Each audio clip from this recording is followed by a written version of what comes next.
12 तारीख को इमरान खान साहब ने अपनी अपील लॉन्च कर दी ग्लोबल लीडर्स की तरफ। हमने खतूत अरसाल कर दिए। ये इस्तदा की पूरी ग्लोबल इकॉनमी इससे मुतासिर हो चुकी है। कारोबार बंद हैं, न सिर्फ पाकिस्तान में, अमेरिका जैसे मुल्क में। वज़ीर आज़म ने 12 अप्रैल को आलमी रहनुमाओं को खतूत लिखे। वज़ीर ख़ारजा शाह महमूद कुरैशी की न्यूज़ कॉन्फ्रेंस।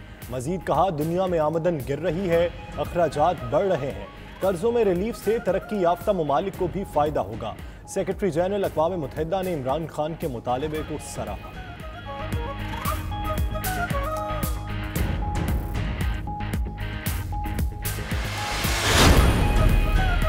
पाकिस्तान के लिए 1 अरब 40 करोड़ डॉलर के इजाफी पैकेज की मंजूरी का इम्कान। IMF का एग्जीक्यूटिव बोर्ड आज पाकिस्तान के लिए कर्ज की तीसरी किस्त की मंजूरी देगा। पाकिस्तान के लिए मजमूई प्रोग्राम 6 अरब डॉलर से बढ़कर 7 अरब 40 करोड़ डॉलर का हो जाएगा।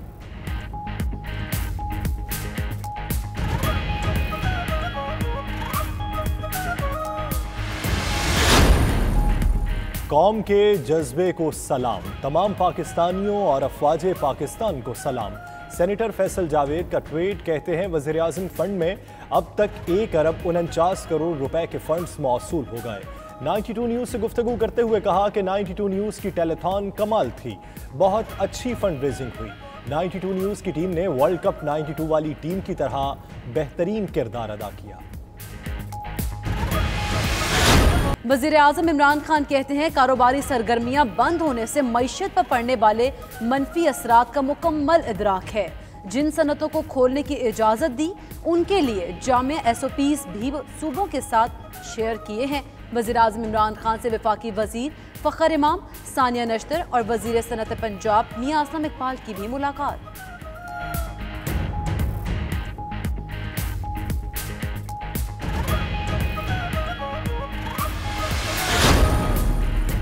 वज़ीर आला खैबर पख्तूनख्वा का मजदूर तबके के लिए कुछ कारोबार कल से खोलने का ऐलान। महमूद खान कहते हैं कि लोगों को बेरोजगार करके घरों में नहीं बिठा सकते। हुकूमत आसानियां पैदा करने के लिए अवाम के साथ है। 13 अरब का पैकेज दिया है, गरीब लोगों को पैसे मिलेंगे।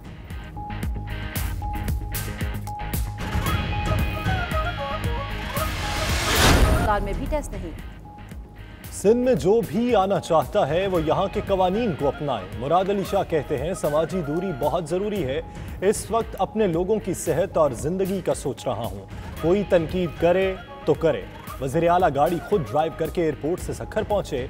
शहर में रुककर दुकानदारों को समाजी फासले की हिदायत।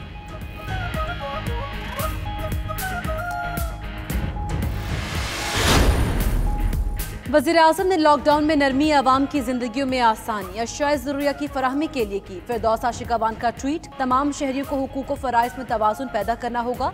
शहबाज गिल कहते हैं, बदकिस्मती से पीपल्स पार्टी ने 18वीं तरमीम को सिर्फ बजट में बड़ा हिस्सा और सूबाई खुद मुख्तारी का क्रेडिट लेने के लिए इस्तेमाल किया। वफाकी हुकूमत का रमज़ानुल मुबारक में अवाम के लिए 2.5 अरब का रिलीफ पैकेज। यूटिलिटी स्टोर्स पर अशिया के नए रेट मुकर्रर। 19 अशिया पर सब्सिडी दी जाएगी। दालें, चावल, खजूरें, सुर्ख और काली मिर्च, हल्दी, चाय की पत्ती समेत दीगर अशिया की कीमतों में कमी।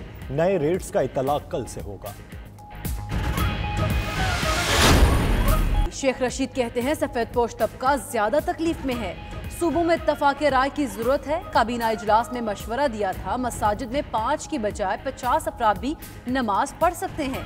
लॉकडाउन से रेलवे को हर हफ्ते 1 अरब का खसारा हो रहा है।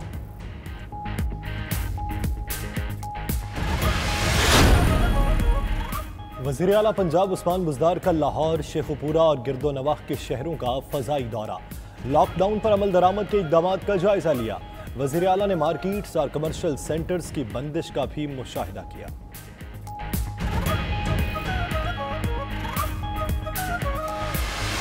रिपोर्ट के मुताबिक 13 साल में कौमी खजाने को 4,802 अरब रुपए का नुकसान हुआ। सब्सिडी और गर्दिशी कर्जे के बायस कौमी खजाने को नुकसान पहुंचा। गर्दिशी कर्जे और बिजली के निर्खों में कमी के लिए हंगामी इक़दामात की सिफारिश की गई है।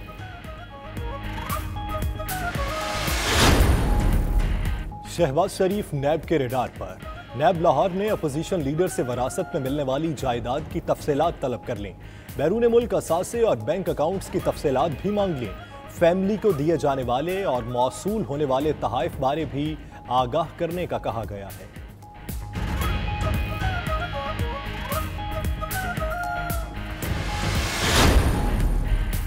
पाकिस्तान सिटीजन पोर्टल पर रजिस्टर्ड शहरियों की तादाद 26 लाख तक जा पहुंची। 12 लाख शहरियों का पोर्टल पर इजहार ख्याल। 5 लाख से जायद ने रिलीफ मिलने की तस्दीक कर दी। वज़ीर आज़म ऑफिस की जानिब से पाकिस्तान सिटीजन पोर्टल के माहाना अदाद-ओ-शुमार जारी कर दिए गए।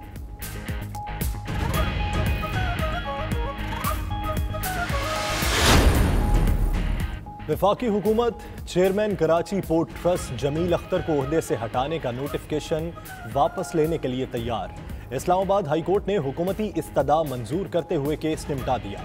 चीफ जस्टिस अतर मिनल्ला ने रिमार्क्स किए कि नैब के जितने केसेस आ रहे हैं वो सारे इख्तियारात से तजावुज से मुतल्लिक हैं। कानून के मुताबिक वफाकी वजीर को ऑडिट कराने का इख्तियार नहीं था। ऑडिटर को फीस की अदायगी का एहतसाब कौन करेगा?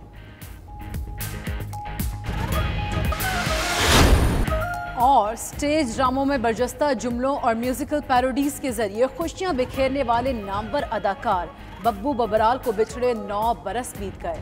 अयूब अख्तर अलमारूफ बब्बू बबराल ने 3 अशरों पर मुहित करियर में सैकड़ों स्टेज ड्रामों में अदाकारी के जौहर दिखाए।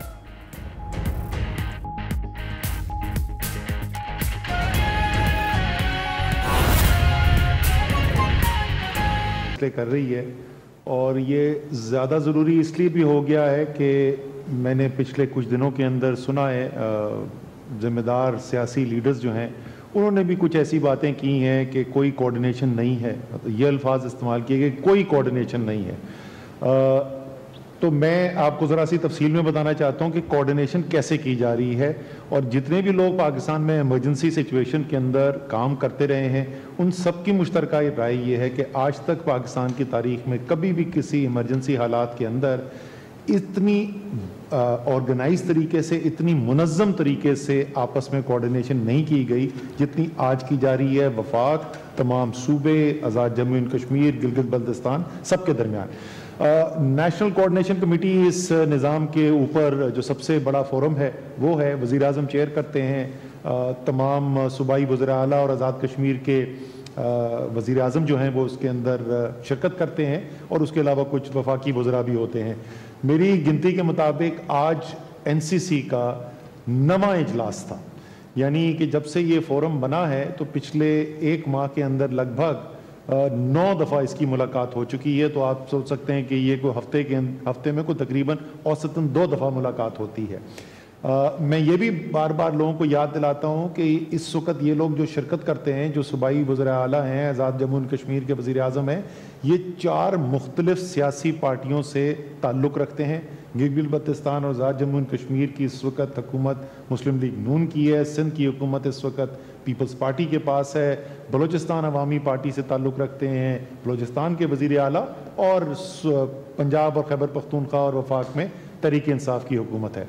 तो ये तो जो ऊपर निज़ाम है उसको और मज़ीद स्ट्रेंथन करने के लिए, ताकि ये तो पॉलिसी साज फैसले करेंगे, उसके बाद उन फैसलों के ऊपर अमल दरामद करवाना और वो तब ग्राउंड से सारा काम करके वो रिसर्च जिसका भी कुछ का जिक्र कर रहे थे ज़फ़र मिर्ज़ा साहब, कुछ उसका हमाद अज़हर जिक्र करेंगे, कुछ उसका मोहित यूसुफ करेंगे। ये तमाम जो मुख्तलिफ उसके पहलू हैं उसकी कोऑर्डिनेशन करके, रिसर्च करके, आपस में मुशावरत करके NCC के सामने फैसले रखने की जिम्मेदारी नेशनल कमांड सेंटर के पास है।